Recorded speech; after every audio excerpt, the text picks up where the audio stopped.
Boa noite, linda noite para você. Agora o assunto é sobre pais e mães narcisistas. Vamos compreender melhor o que isso significa?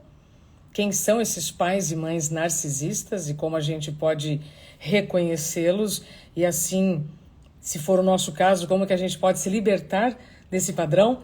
Eu tive uma conversa muito interessante agora com a minha amiga Verona Sterzek, em que falamos sobre as dores por trás de uma supermulher, e agora com a terapeuta Cíntia Bedin, minha querida amiga, parceira dessas lives de quarta-feira, né, o Caindo a Ficha, vai então falar pra gente sobre esse tema que, na live passada, muita gente se identificou com Cíntia Bedin nesta quarta-feira, para a gente poder então continuar o assunto da semana passada. Agora, se você que está chegando agora não acompanhou a live da semana passada, não se aveste, né, Cíntia? Porque Boa nós noite, vamos, Isa. a partir de agora, iniciar com bastante carinho esse assunto que é tão especial. Pais e mães narcisistas. Como podemos compreender, reconhecer e nos libertarmos desse padrão. Boa noite, minha querida. Boa noite, Isa. Boa noite, gente. Tudo bem? Eu tô ótima, e você? Tudo jóia. Tema de gente grande, né? Tema de gente grande. Então, assim, antes da gente começar, eu vou até pedir para vocês deixarem o julgador de lado, né? Porque a gente precisa compreender o que é essa tal frase, ou melhor, palavra sempre repetida, né? Fulano é narcisista, ciclano é narcisista. A gente não sabe exatamente o que é, mas a gente precisa entender. Então, hoje aqui, a minha função, minha tarefa, nossa, com as pessoas, é levar um pouco de orientação sobre isso, porque sim, a gente pode classificar o narcisismo dentro de um transtorno, porém, com a prática de consultório, eu posso te dizer que assim, o narcisista, ele geralmente aprende esse comportamento dentro de casa. Então, é um comportamento que pode apresentar qualquer outro transtorno agregado, um borderline, uma psicopatia, e aí sim a gente vê aquela pessoa, porque narcisismo a gente entende assim, é o cara egoísta, né? É a mãe egoísta, o pai egoísta, egocentrista, que precisa que o mundo gire ao seu redor, que tem apresenta uma superioridade e ninguém pode ser maior que ele. Então tem uma postura de potência, né? Onde a gente entende que existem ali as condições de manipular o outro para que esse ser continue sendo a estrela do show. Isso é uma versão do narcisismo, tá? Ele tem a face oposta também, que é a face vulnerável. E ele vai intercalar nas duas durante a vida toda. Tá. O Cíntia, vamos dar só um passinho para trás para quem está chegando agora, para quem esteve conosco na semana passada ou não. Nós estamos falando sobre pais e mães narcisistas. Quais são as características, então, de um pai ou de uma mãe narcisista?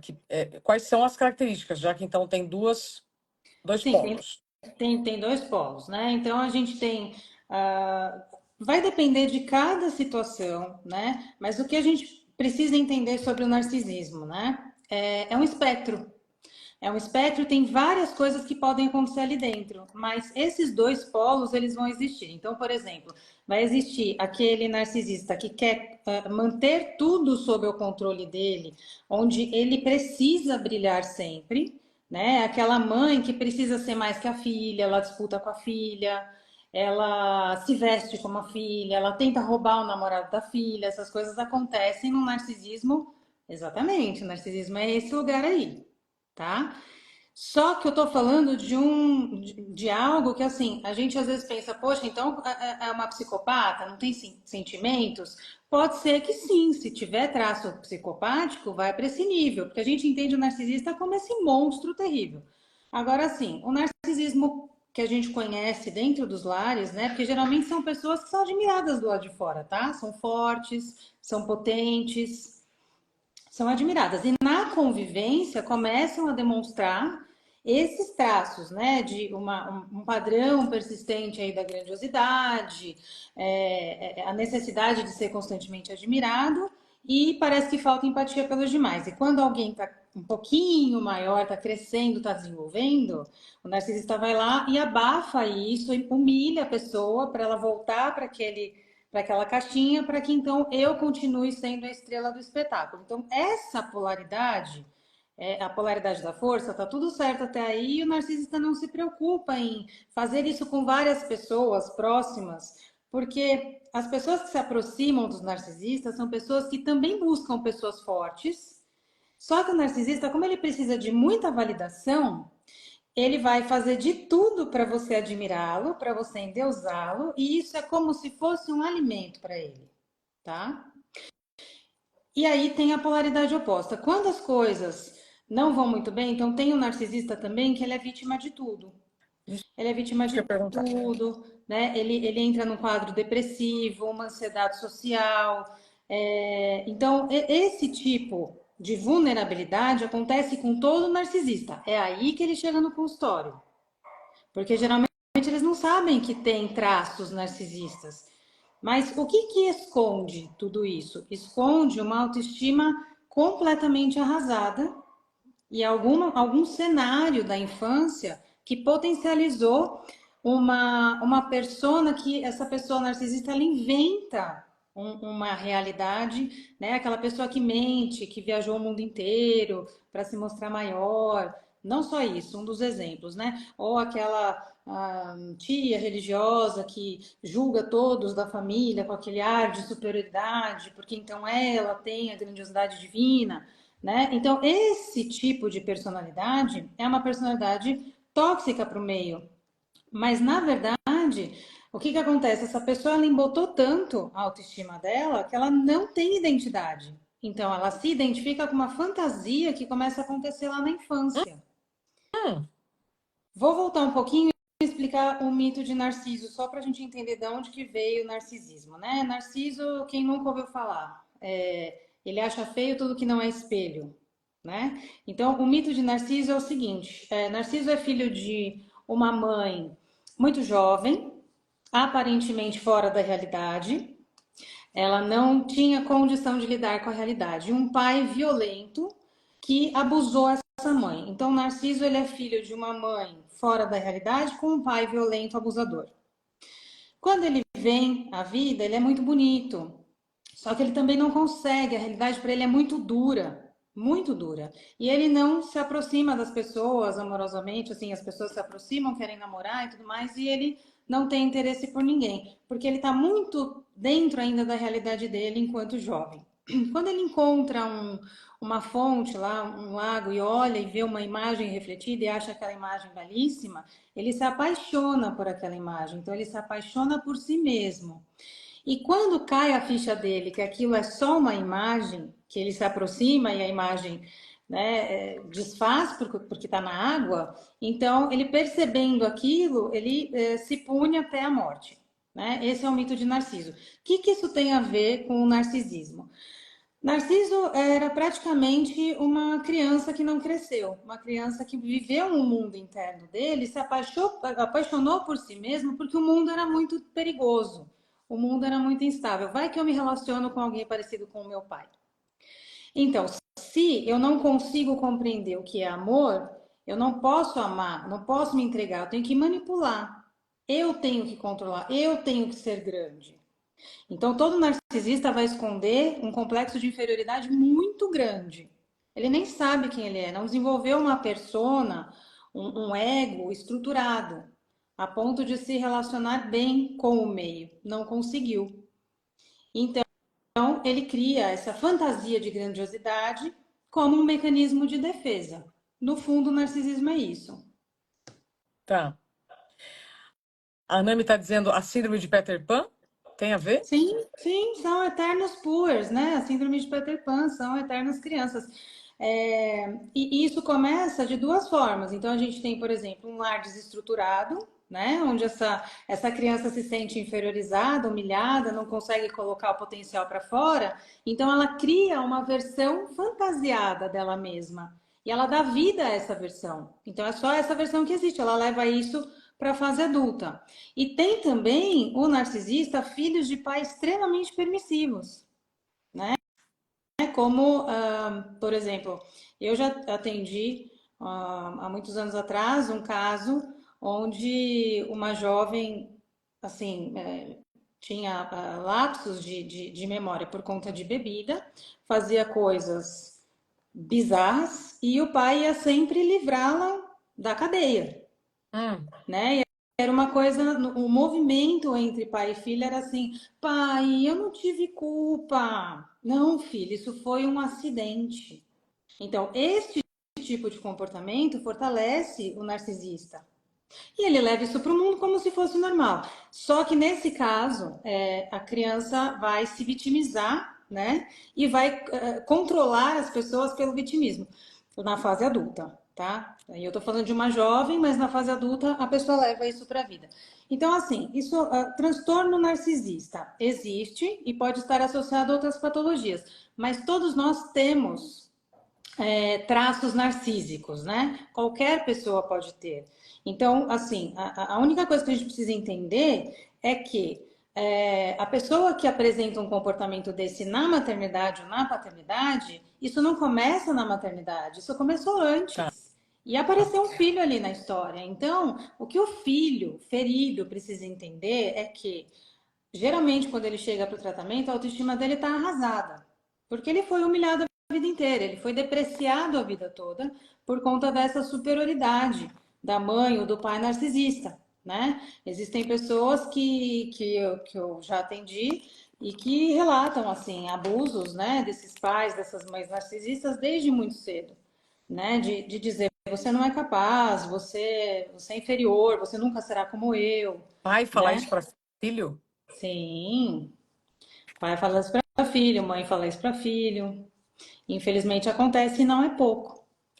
Então, quando a pessoa chega para ser tratada, ela está com a autoestima arrasada. Então, ela vai precisar se estruturar na autoestima dela para também não ser a vítima culpando os seus pais sempre e que leve essa dor adiante. Alguém tem que parar o ciclo, porque geralmente essa dor é levada adiante, porque se eu sofri dessa forma, outra pessoa não vai conseguir me fazer feliz. Então eu vou ter que usar o que eu tenho para me relacionar e coloco outras pessoas em dor.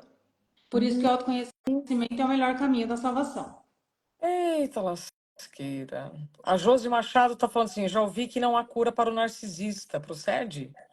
Boa Não é que pergunta. não existe cura, existe tratamento e esse tratamento ele precisa ser bem consciente, porque quando a pessoa chega em consultório, ela não sabe que ela é narcisista.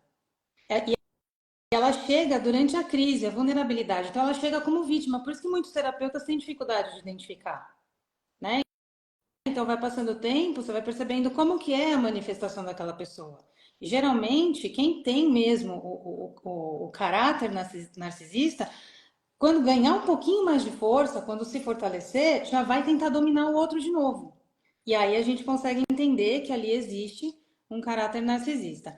Então, assim, podem haver traços, mas pode haver também o diagnóstico. Tem cura? Tem controle. Tem controle. Tá. Ficou muito claro aqui, eu até anotei, né? O indivíduo narcisista controla as pessoas com vitimismo. É uma das faces dele, ou com Uma das vitimismo ou faces. com a grandiosidade, né? O senso da Tá, superioridade. tá, É a necessidade de ser admirado e endeusado o tempo inteiro. tá. E aí a Márcia pergunta: qual a causa principal da pessoa narcisista?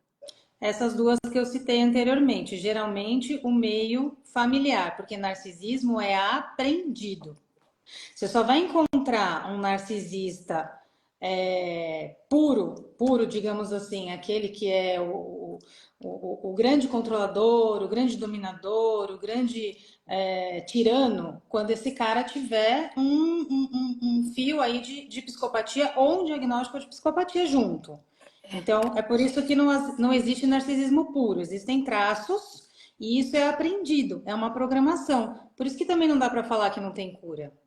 Quando a pessoa descobre essa forma, ela precisa voltar para dentro a ponto de desejar encontrar a própria identidade. Porque narcisista não tem identidade, ele é o sol,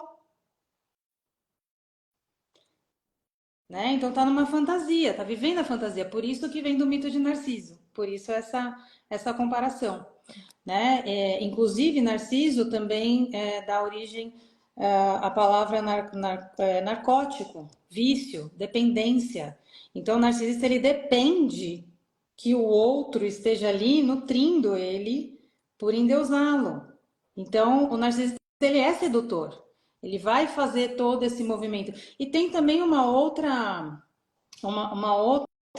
outro processo aí, uma outra debilidade que a gente chama de histriônica, né? Personalidade histriônica, que essa aparece também com o narcisismo, mas nesse caso o histriônico ele é assim a vítima e ele precisa sempre de muito, precisa brilhar, né? Mas como que você reconhece o histriônico? Ele parece bipolar. Ele está conversando com você e de repente tá tudo bem, tá sorrindo, tá alegre, e de repente percebe que vai ter um movimento, sei lá, você fala, eu vou até ali, já volto, entra num choro meio teatral, uma coisa mais dramática para chamar a atenção e manter a pessoa ali junto com ela. Então tem isso também que não é narcisismo, é histrionismo. Mas é parecido, tá? Tá. Eu queria saber o quanto tem de psicopatia no narcisista, ou se é o contrário, é o psicopata que tem narcisismo ou é o narcisista que tem traço de psicopatia? Então, geralmente, a psicopatia, a gente está falando de um diagnóstico bem importante que ele não é comum, né? A gente o ser humano, ele é mamífero, ele tem uma tendência a buscar relações, né? A ampliar o senso de empatia. A nossa própria sociedade não ajuda nesse sentido, né?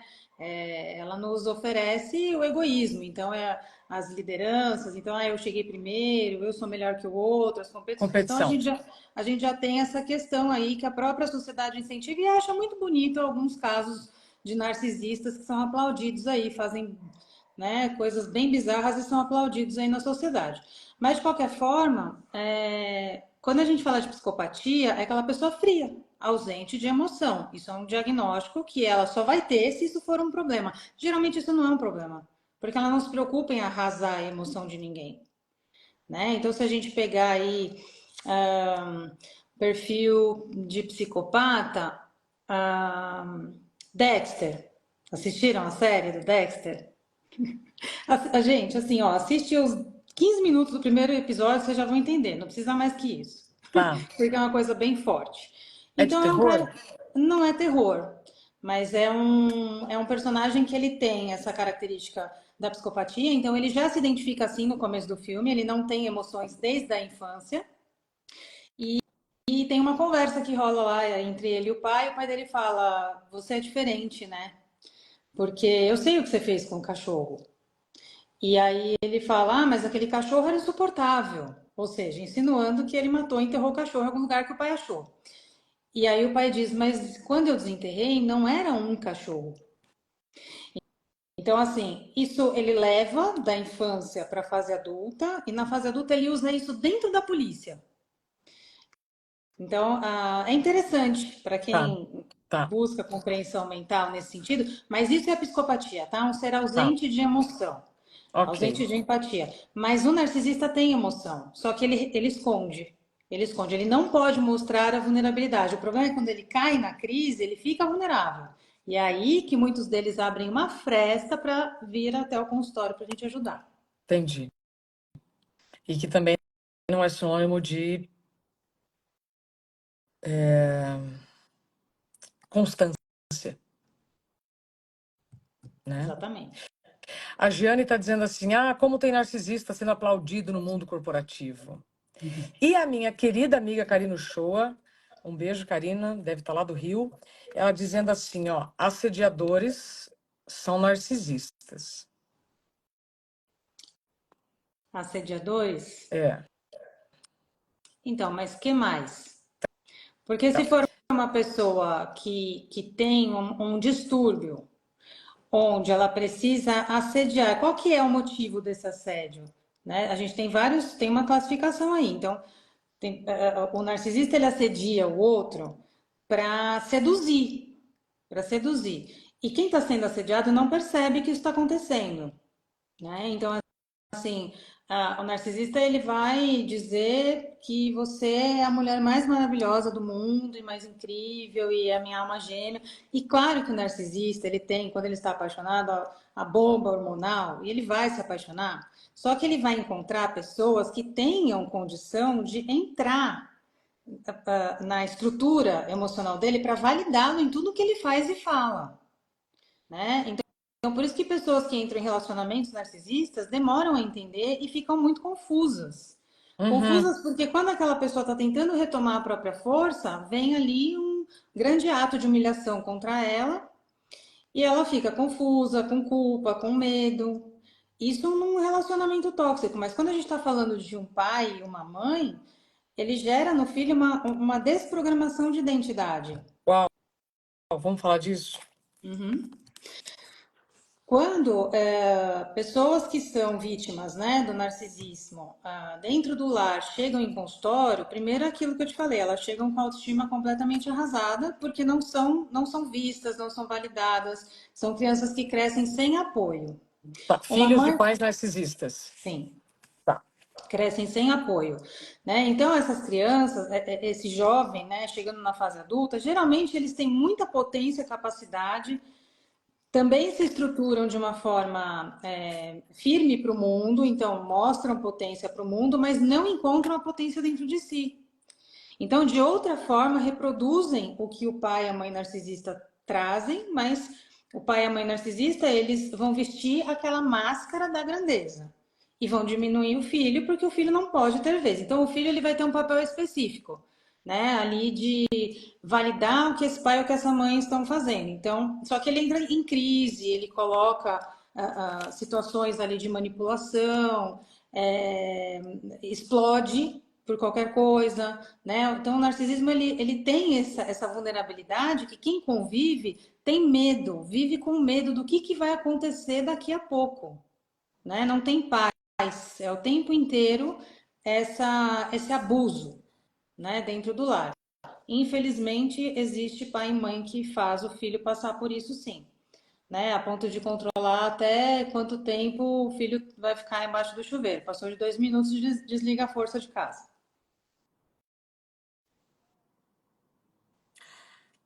Agora, quando uma criança vive nesse ambiente, ela não tem, né, condições nenhuma de avaliar o que está acontecendo, mas aí ela começa a crescer, começa a ter acesso às informações. A gente está trazendo, né, pela segunda vez esse assunto, porque na live da semana passada foi um assunto que todo mundo estava perguntando, né? Então, a hora que um adulto, então, se dá conta de que os pais fizeram, ainda estão fazendo isso, não é por mal, né, Cíntia? Você, quando você fala, a pessoa nem sabe. Não é por mal, mas ele tem noção de que tem alguma coisa errada no comportamento dele, tá? A emoção ainda existe ali. Só que ele não consegue reparar isso sozinho. Não consegue. É uma programação de defesa psicológica, tá? Então, o narcisista, ele vai se proteger o tempo inteiro de possíveis inimigos. E na maternidade e na paternidade, os filhos serão inimigos, tanto quanto os outros eram. Sério? Sim, se não me validar, você vai se tornar meu inimigo. Tanto que, assim, filhos de pais narcisistas, eu vejo o esforço que eles fazem enquanto eles não conseguem sair de casa, o esforço que eles fazem, né, para tentar um jeito de deixar a coisa mais tranquila. Então, tenta presentear a mãe e o pai com o que eles gostam, tenta fazer algo que os agrade, vive com medo das próximas explosões, só que isso não é suficiente. Isso não é suficiente, porque o narcisista ele vai ter uma forma única ali de dominância e ele vai precisar reforçar que é ele quem tem o controle, é ele quem tem o domínio. Olha ele aí. Esse gato que tá aparecendo aqui é narcisista? Ele Eu acredito sempre, que não. ele sempre gosta de aparecer na live, né, Martin? É muito Ele é exibido. exibidinho, narcisista não. Muito exibido. Ó, ó, Olha que ó, lindo. Eu pronto. adoro Vai, esse olho Martin. verde dele. Olha. É demais, né? Oi, Martin. Ah, então, exibido não tem nada a ver com narciso. Não, Narciso, a gente tem essa impressão, né, que o narcisista ele é muito vaidoso, muito orgulhoso, muito. Mas, gente, um perfil narcísico e psicopático juntos, ele foi um perfil muito buscado pelo FBI há uns anos atrás, para treinar pessoas com essas características para que eles se envolvessem na cena do crime sem envolvimento emocional. Hum, Entende? Então, assim, a gente pensa que as coisas não têm cura, não tem saída, não tem o que fazer. Quando a pessoa descobre que aquilo é uma potência recolhida da própria identidade, ela pode ajustar aquela força para a sua realização pessoal, né? A questão é largar o controle, é abandonar a forma antiga. Porque todos os vícios que a gente tem, todas as questões de programação que a gente traz da família, a gente tem apego. E quando a gente olha para o novo, é assustador olhar para o novo. Então eu costumo voltar para onde eu conheço. Onde eu conheço geralmente é dor. E para o narcisista não vai ser diferente. Então o que a gente está falando não é que o narcisista é um cara, um monstro do mal que não tem cura. Se ele tiver traço de psicopatia, fica muito mais difícil. E esses daí são raros. Vocês querem um caso de psicopatia com o narcisismo? Assistam Inventando Ana na hum, Netflix. É um seriado sensacional. É uma menina que aparece assim do nada e ela consegue entrar na nata do socialite em Hollywood não, em Nova York. E então ela inclusive consegue convencer o Banco Central a fazer empréstimo. Olha, uma ela coisa é o louca, exemplo de narcisismo? Vamos chamar narcisismo assim. com psicopatia. Tanto que ela convence a repórter a fazer a vontade dela, desde o primeiro momento que a repórter vai visitá-la na cadeia. Entendi. E graças a essa manipulação, nós estamos aqui falando dela, porque hoje ela ganhou um seriado todinho dela, entende? Então é Entendi. assim, o narcisista e o psicopata junto, ele precisa desse palco todo. Ele precisa ser a estrela do show o tempo inteiro. Então ele veste essa máscara da grandeza. E no fundo é uma criança que não foi vista. É uma criança que não desenvolveu autoestima. Tá, criança que não foi vista. A F. Silva pergunta: o narcisismo tem componente genético?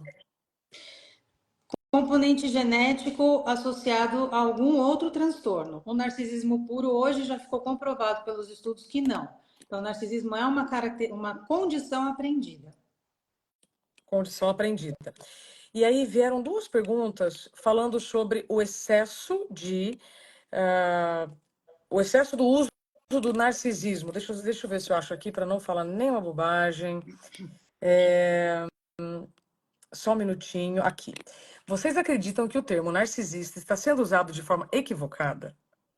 Qual o cuidado que devemos ter na identificação dessas características em nossos pais? E aí teve um outro comentário também sobre a questão da banalização do termo, se isso também não pode ser perigoso. Pode sim, pode, porque hoje caiu nesse lugar. Qualquer pessoa é narcisista, né? Ó, Por isso que eu tomei muito cuidado ao falar sobre isso. vocês não acham que está sendo um frenesi, uma onda de supostas vítimas de narcisistas? Pode ser também. O que está acontecendo, Cíntia? O que acontece é que assim, a gente está na era da superficialidade e do autodiagnóstico. Então, hoje a gente tem uma onda gigantesca assim, todo mundo é TDAH. Uhum. Todo mundo é vítima de abuso. Todo mundo é. Não, gente, peraí, vamos separar as coisas. Uma coisa é eu entender o meu comportamento e o quanto eu abro as minhas permissões para vivenciar abusos, ou quanto tempo eu passo nas telas, nos computadores, para que a minha mente fique completamente fora, e aí então eu não consigo me concentrar naquilo que eu realmente preciso, né? Falar que todo mundo é TDA no mundo de tecnologia hoje, né? Para quem acompanha aí, tem um relatorinho lá de final de semana, aparece, todo domingo aparece para mim, você ficou tantas horas no uso né, da internet. Então, assim, isso pode dar pra gente até trazer até uma surpresa, porque as pessoas falam, "Ah, meu Deus, tantas horas por dia, como assim? Eu nem percebia que eu estava fazendo tudo isso. E aí não tem horário para treinar, não tem horário para se cuidar, não tem horário, né? Acabou o tempo aí. Então, assim, hoje tem uma banalização do termo narcisismo. Como eu estou dizendo, todos nós nascemos com. Freud fala uma coisa assim: nós nascemos, a primeira fase da vida ela é narcísica. Por quê? Porque a criança, o bebê, ele não tem a consciência do outro. Então ele está ali aprendendo sobre aquele corpo, as funções, os órgãos, né, as cólicas, o xixi, cocô, está aprendendo tudo sobre ele. Então não tem Uhum. mais ninguém a não ser ele e a mãe, que ele pensa que a mãe é uma só com ele. E ali é a primeira fase que Freud chama de narcisismo primário. Ok, isso é normal, passa um tempo a gente começa a socializar, e aí entram outras pessoas, e aí que a empatia começa, a emoção do que eu sinto, do que o outro sente, como eu lido com as minhas emoções, com a emoção do outro, e a gente começa a construir uma persona que vai se fortalecendo para eu lidar com as pessoas e com o mundo. O narcisismo secundário é um narcisismo aprendido por não conseguir se relacionar com o mundo. Então, essa pessoa vai ter tanta dificuldade de pisar na realidade, de compreender o outro, de ser empático, de ter consideração, porque ninguém mais pode existir. Ele vai viver a fantasia do eu fantasioso dele lá, imaginário, que é ele é o sol, ela é o sol. Né? Então ninguém mais pode aparecer dentro daquele sentido de grandiosidade. Mas isso tudo é uma máscara. Por detrás disso tem dores profundíssimas. Tem autoestima arrasada também. Então ela vai se treinando. Por isso que eu falo, é um comportamento aprendido, que vira um grande mecanismo de defesa acionado a qualquer sensação de vão me ferir. Vão me ferir, então eu domino para não ser ferido. Né? Então é uma fantasia de poder e sucesso que traz esse comportamento arrogante, dominador, né? Muitas vezes manipulador. Então tem um estudo, se vocês quiserem pesquisem por DSM, que ele vai trazer lá, acho que nove pontos, né? Que entram como características do narcisista. Se a pessoa tiver ao menos 5, ela já pode entender que tem alguma coisa, né? Alguma coisa aí de característica narcísica dentro da personalidade dela. Né? Então, assim, quando a gente fala de transtorno narcisista como diagnóstico, né? Se a gente chega nesse diagnóstico em consultório, a terapia é multidisciplinar, né? Então vai precisar do tratamento alopático, vai precisar do acompanhamento terapêutico, mas geralmente essa pessoa chega na crise, porque daí ela está perdendo tudo em volta. Geralmente essas pessoas, né, começam a ser arrasadas pelo que acontece em volta, porque uma hora vai aparecer, uma hora vão perceber esse chefe abusador, esse chefe, né? Enfim. Então, assim, a gente não pode reduzir isso, achar assim, ah, tá bom, não tem nada de errado ali. Mas eu já tive aqui pessoas que vieram tratar câncer, por exemplo, por conta de uma convivência com um chefe narcisista que, assim, abria a janela e dizia, pula. Então, assim, é um absurdo o que acontece dentro de uma relação com um narcisista. Só quem vive sabe, né? Então, por isso que a gente não pode banalizar, se o cara foi grosseiro uma vez, é narcisista. Não é, gente. A pessoa não tem autorregulação emocional, né? Mas daí a dizer que é narcisista é importante nosso cuidado, tá? Para não banalizar esse tipo de situação. Aliás, a falta de autorregulação emocional é a origem de muitos problemas. De todos os transtornos, né? De todos. Eu diria que de todos. E como é que eu posso, nesses últimos 20 minutos de live, falar sobre como então nós vamos alcançar a autorregulação emocional, Cíntia? O caminho é o autoconhecimento, Bela. Não tem outro caminho. Assim, da onde eu enxergo, eu percebo que quando a gente busca, né, por esse autoconhecimento, a gente começa a perceber que tipo de programação eu trouxe, quais eu uso. Preciso ficar presa nesse tipo de programação o tempo inteiro? Porque, por exemplo, uma vítima de narcisismo, uma filha vítima de uma mãe narcisista, ela não consegue muitas vezes sair para a vida dela por culpa. Ela se sente culpada, porque a mãe diz que ela não é o suficiente o tempo inteiro e que se não for essa mãe na vida dela, ela não será ninguém. Então, quando ela tenta sair, ela sente muita culpa.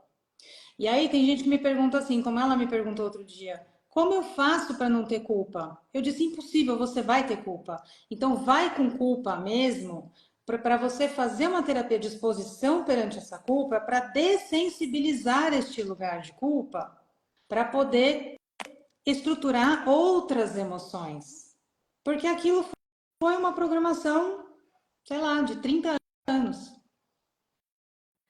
Gostei, Entende? gostei disso, hein? Caiu uma ficha enorme aqui para mim. Caiu para você aí? Vai com culpa. Vai com Vai com culpa. culpa, né? A Nete Correia, querida, um beijo para você, tá dizendo aqui, ó. O narcisista tem suas dores por não ser autorregulado, mas é zero inofensivo. Eu não sei, não sou inofensivo, hein, Anete? Depende. É, não, assim, se for o padrão narcisista, não vai ser zero inofensivo, eu sinto informar. Mas as pessoas que estão em volta vão perceber, vão ter um comportamento ali que ou ela precisa, né, ficar ali refletindo, porque assim, quem se aproxima de um narcisista se aproxima porque ele é forte. Portanto, essa pessoa está emprestando valor para quem está, né, do lado ali, apoiando as atitudes narcísicas. E ninguém sabe que isso é uma retroalimentação. Vai perceber se que isso é uma retroalimentação ali na frente, quando começa o jogo das humilhações, Sim. né? Então, nos relacionamentos narcisistas, a gente percebe. Tem um filme de 1940 40 ou 44, chama Gaslighting. Esse filme, ele conta a história de um homem que ele é aquele perfil narcisista, parece um lorde, mas não é. E ele, inclusive, ele mexe tem esse nome porque ele mexe no gás da casa, aquele gás que faz as luzes da casa, né, ficarem acesas ali com o gás. E ele mexe e ela pergunta: Você mexeu ali? Ele fala, e ele começa a confundir ela a ponto dela achar que ela tá ficando louca. Isso. Então, então ele começa a fazer uma manipulação mental tamanha que ela se perde dentro da própria sanidade.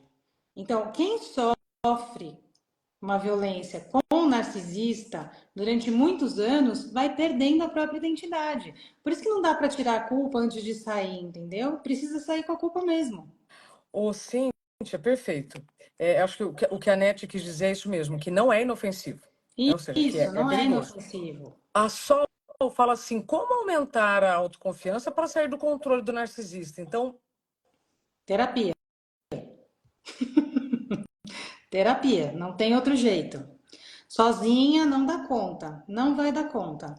Porque o narcisista ele vai começar a te tratar como louca mesmo, para diminuir você cada vez mais. Então você que está vendo coisa, você que está ouvindo coisa, você que não, você que é paranoica, você que é instável, eu te dou força. Eu estou aqui por você. Então são as frases de uma mãe ou de um pai narcisista, tá? E aí não tem, quanto mais você entra nesse conflito, para se regular, para sair, você vai sair desregulada. Então, vai para terapia para estruturar uma saída, mas você vai sair ainda com aqueles machucados. O que, que a vítima do narcisista precisa fazer? Se cuidar de imediato para ela não congelar nesse vitimismo e passar essa dor adiante. Porque ela pode incorrer no mesmo lugar. Quem se aproximar vai me ferir. Então, antes de ser ferida, eu vou ferir. isso ficou bem claro aqui, tá? Eu vou fazer aqui um resumo. O narcisista gosta de manter tudo sob controle, disputa então espaço, disputa o palco, disputa tudo com o filho. Nós estamos falando sobre pais e mães narcisistas, tá, gente? É aprendido no meio familiar, então pode ter um lastro genético, mas é aprendido. Controlam as pessoas pelo vitimismo, não conseguem se relacionar, então, como você disse, para não me machucarem, eu vou machucar primeiro, certo? Certo. Não tem autorregulação emocional. E aí tem uma pergunta aqui muito importante, da Art Stanelli, mas filhos de narcisistas não escolhem essa relação. Então, como os filhos de pais e mães narcisistas buscando a terapia, que aí conseguem força para poder lidar com os pais, é isso? Sim, é isso. quando eles entendem, é porque a gente ainda tem muito romantizada a relação entre pais e filhos, achando que pai e mãe tem que ser perfeitos e tem que entregar para o filho aquilo que é esperado, né? Assim, o que é socialmente romantizado, né? Mas quando o filho, a filha percebe que está sendo vítima de uma pessoa em desequilíbrio, seja esse desequilíbrio qual for, busque se cuidar para sair dessa retroalimentação. Porque se for o caso de uma mãe ou pai narcisista, a pessoa só vai melhorar se ela se afastar. Ela não consegue se curar nesse ambiente. Não consegue. Então, assim, o filho, ele é vítima até quando ele é inconsciente. Quando ele começa a ter consciência, e geralmente essa consciência vem na fase adulta, aí ele se responsabiliza por como ele vai lidar com essas questões. E para ele se responsabilizar e se fortalecer, ele precisa buscar ajuda. Sozinho ele não vai conseguir. Porque geralmente a mãe, o pai disse para essa criatura que ela não conseguiria ajuda de ninguém. O único capaz de ajudar sou eu. Então, assim, a pessoa fica numa confusão, mas quando ela está numa crise severa, ela geralmente chega em consultório. E é nesse momento que a gente faz um acolhimento, um fortalecimento e um direcionamento para fora dessa estrutura, né? Porque geralmente essa estrutura ela vai representar do lado de fora assim, essa pessoa vai ter medo de todo mundo, não vai conseguir se relacionar, ou quando se relaciona muito agressiva e bota o outro para fora do relacionamento. Por quê? Autodefesa. Medo de sofrer. É uma é um conflito, né? Um conflito do amor ali. É como se não tivesse aprendido o amor, como se ninguém fosse capaz de entregar o amor. Então, o primeiro amor que essa pessoa precisa resgatar é o dela mesma. Resgatar o amor próprio, resgatar a própria identidade, para poder realmente se estruturar e seguir em direção às suas escolhas.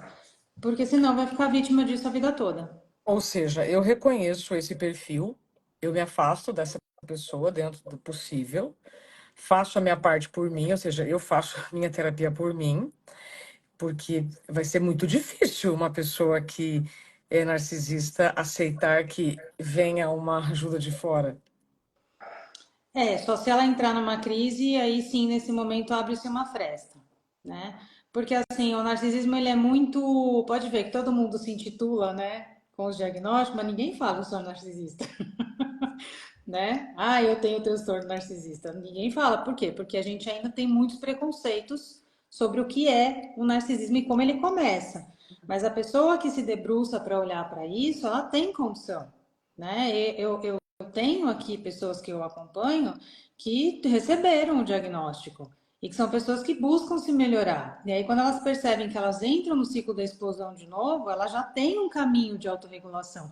Porque é o que eu estou te contando aqui, que é essa regulação constante que a gente precisa fazer. E a gente não precisa se regular diariamente nas emoções? Então, o que serve para eles, serve para nós. Não adianta a gente julgar. Tá todo mundo aqui, ó, carne e osso. Emoções, né? Sentimentos, pensamentos, várias coisas que estão acontecendo dentro de nós ao mesmo tempo que precisam de regulação. Até a parte fisiológica, até os hormônios, tudo precisa ser regulado É, constantemente. Aqui é oscilação o tempo inteiro. Então, assim, eu acompanho pessoas que se debruçam sobre isso, que querem entender melhor, que querem compreender e que querem sair desse lugar. E já conseguiram, mas a questão é continuar com a regulação. A mesma coisa para quem entra em qualquer outro transtorno, né, por conta de regulação emocional.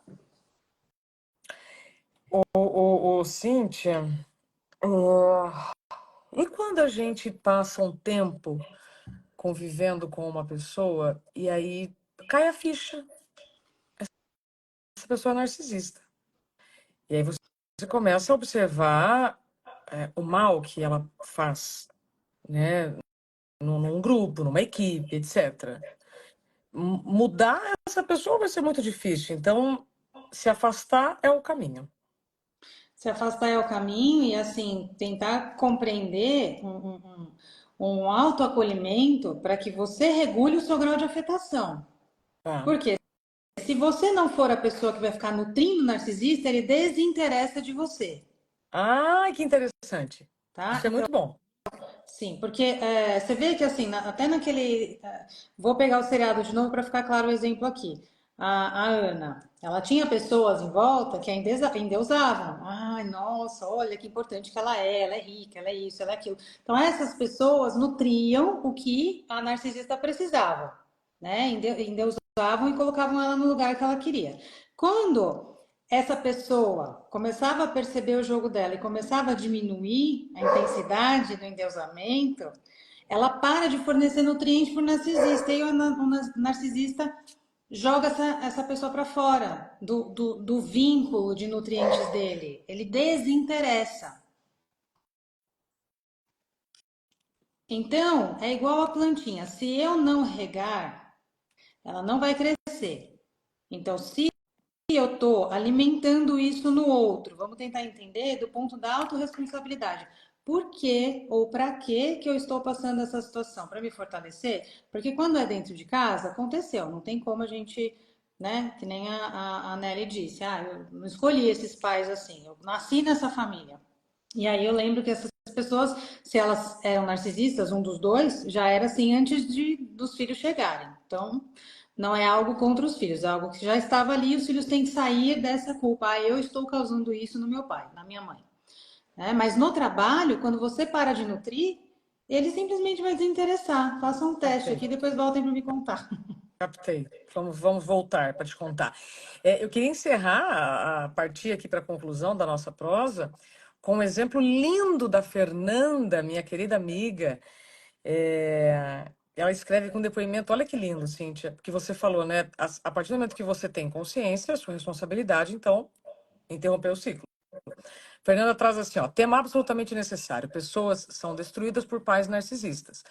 No meu caso, o que resolveu foi a distância e o contato praticamente zero.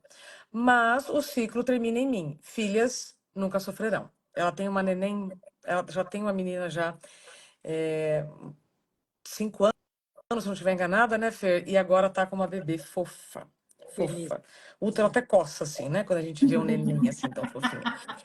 E aí a Fernanda, então ela fala, o ciclo termina em mim. Então, qual é a responsabilidade dos filhos que estão assistindo aqui a nossa prosa? Que atitude tomar? O que fazer a partir, né, de quando essa live acabar? Tá, tô reconhecendo que é isso mesmo. E agora? Busco uma terapia? Como é que eu faço as pazes com esse contexto? Primeiro movimento é fecha um pouco o ouvido para aquilo que já ficou ecoando tantas vezes, mas que você ainda permite e cada vez que ecoa, você vai se ferir com aquilo. Então dá uma fechada, reduz um pouquinho a audição e começa a se escutar. Começa agora a trabalhar o que você gostaria, como você gostaria, cadê a tua identidade? Quem é você? Né? Respondendo para si, para onde eu quero conduzir a minha vida? O que eu quero escolher? E o que eu quero construir de destino para mim? E com certeza você vai precisar de ajuda, né? Então busque uma terapia. Hoje a gente tem milhares de tipos diferentes de terapia, todas elas ajudam, a integrativa, a junguiana, a psicanálise, o que você sentir, onde o teu coração te guiar, vá buscar essa compreensão sobre si mesma, para construir o amor que você busca que venha do outro. Porque quem sofre com narcisista continua à espera de que o outro me dê o amor que eu espero.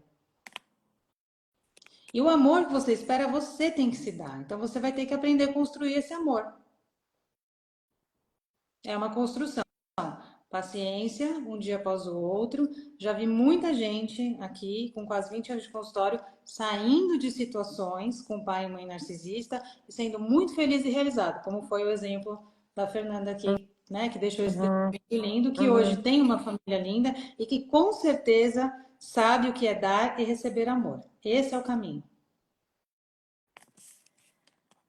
Dar e receber amor. Ô, Cíntia, você acredita que o narcisista, ele não recebeu amor? Eu acredito. Ou ele não recebeu, ou ele recebeu um amor descompensado. Pais permissivos, Tá. Isso tá? é muito Pais muito importante a gente permissivos. trazer, tá? A artista Nelly está dizendo que caiu uma ficha enorme, ótimo, esse é o nosso intuito, né? Por isso que chama caindo a ficha, esses nossos encontros. Quando você coloca a distância do narcisista, ele realmente não te dá ibope. Então, pratiquemos isso, né, a partir de agora. A Márcia tá aqui, Cíntia, é um processo com final feliz? Depende do que a gente chama de final feliz. Porque a sua cura é sempre um final feliz, a sua cura, não esperar que o outro se cure, né? O outro vai se curar se ele entender que ele tem uma debilidade. Se você oferecer um remédio para uma pessoa que não se vê doente, ela não vai aceitar o remédio porque ela não se vê doente. Isso é muito importante. Oferecer um remédio para uma pessoa que não se vê doente. Impossível. Impossível, né? Jesus não dizia isso, a tua fé te curou? Então nem ele fazia um milagre, né? Então, se eu quero ajudar uma pessoa que não quer ser ajudada, estou perdendo tempo, energia, ainda vou ser olhada como invasiva, intrometida e arrogante, porque eu estou vendo algo que a outra pessoa não está. Então, o processo é de cada um, a escolha é de cada um. Né? Eu já dei esse exemplo aqui. Tem mães que chegam em consultório e dizem: eu quero te conhecer para saber se você consegue atender meu filho, que tem isso, aquilo. Ah, eu digo: eu consigo. Claro que eu consigo. Eu tenho ferramentas, eu sou terapeuta. Mas a questão não é se eu consigo, a questão é se ele quer. Porque se ele não quiser, eu não posso fazer nada. Então o trabalho é a dois, né? É aqui, é o dar e receber. Então a terapia acontece fora do consultório, quando você vai treinar comportamento. Em consultório você identifica, você analisa, você põe sobre a mesa, você entra em catarse, você chora, você libera, você regula. E aí você treina tudo isso do lado de fora. E tudo isso é autoacolhimento. Então, aquele abandono que você sente que sofreu na infância, que você leva para a fase adulta como se fosse a sua realidade, começa a trabalhar o autoacolhimento. Né? Para sair de um ciclo vicioso desse, é o autoacolhimento. Só você pode se resgatar. Aliás, só você pode fazer essa escolha. Ninguém mais. Pronto, então, para todos que reconheceram aqui alguém narcisista na família, o primeiro passo é se resolver com essa situação e não querer mudar o outro. Então, se acolha primeiro, porque querer mudar o outro é. É a receita do fracasso. Tá. Muito bem. Cíntia, para quem está apaixonado por você, quais são as páginas? Repita aqui para nós, por favor. Terapeuta Cintia Bedin, aqui no Instagram.